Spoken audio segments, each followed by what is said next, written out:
We're here at Mountain Lake today. It's March 29th, 2008. We've been leading the charge at Mountain Lake, trying to get this place cleaned up for almost 14 years now. The lake is contaminated with lead, pesticides. It's well used by the community.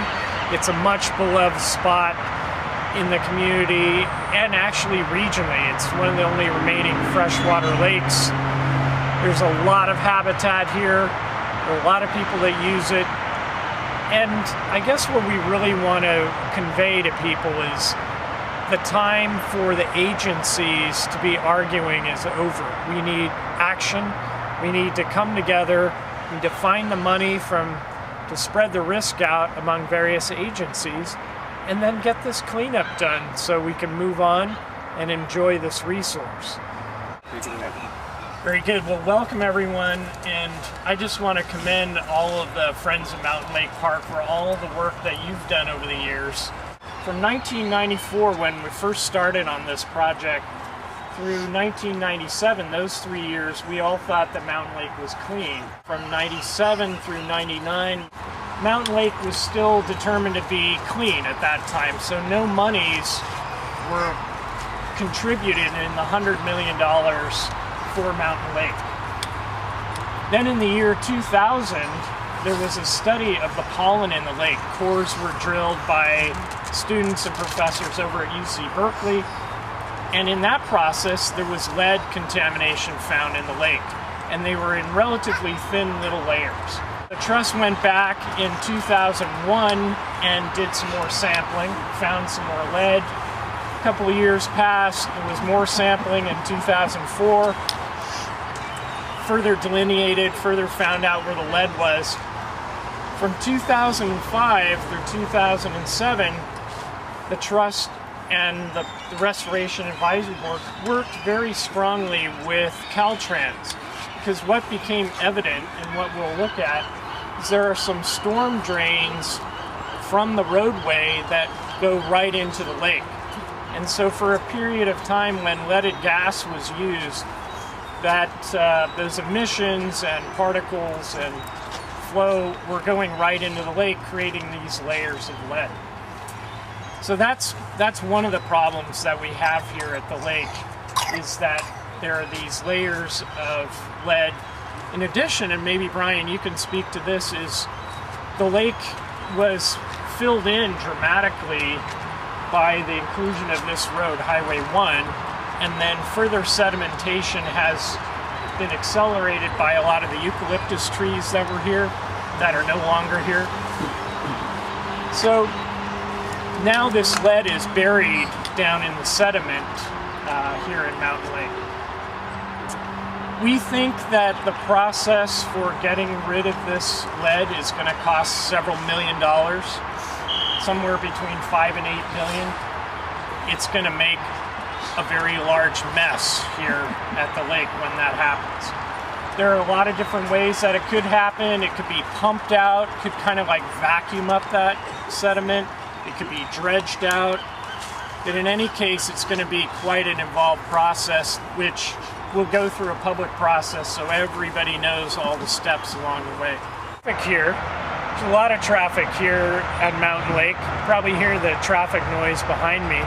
That's Highway 1. A good 30% of the lake was filled in to create that road. But when the highway was built, there were also at least 3 drains that we know of that drain the roadway runoff directly into Mountain Lake. And they're in this position right here along the western shore. We know that from a lot of testing that has been done in the lake that there's high concentrations of lead along this shore and then spreading out into the lake. And that lead came from when cars were using leaded gasoline. Of course, there's no more additional lead being deposited into the lake, but we can easily imagine drippings from cars, brake linings, oil drippings.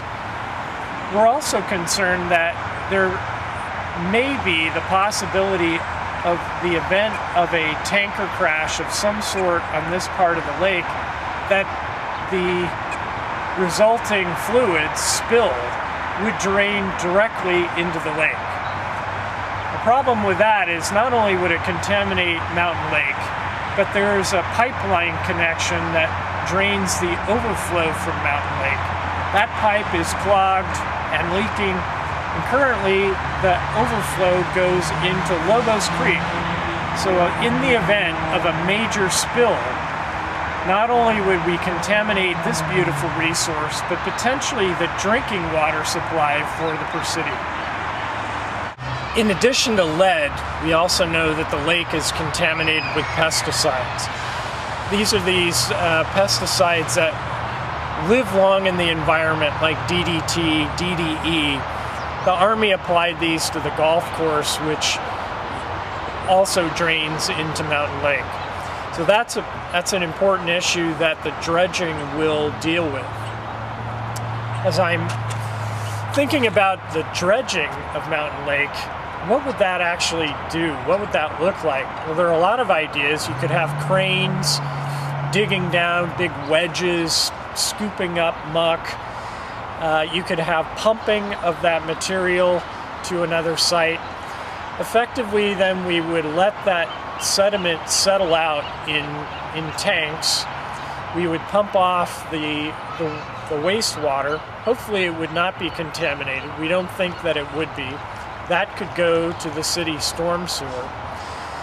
Then the resulting contaminated sediment would very likely not be hazardous waste.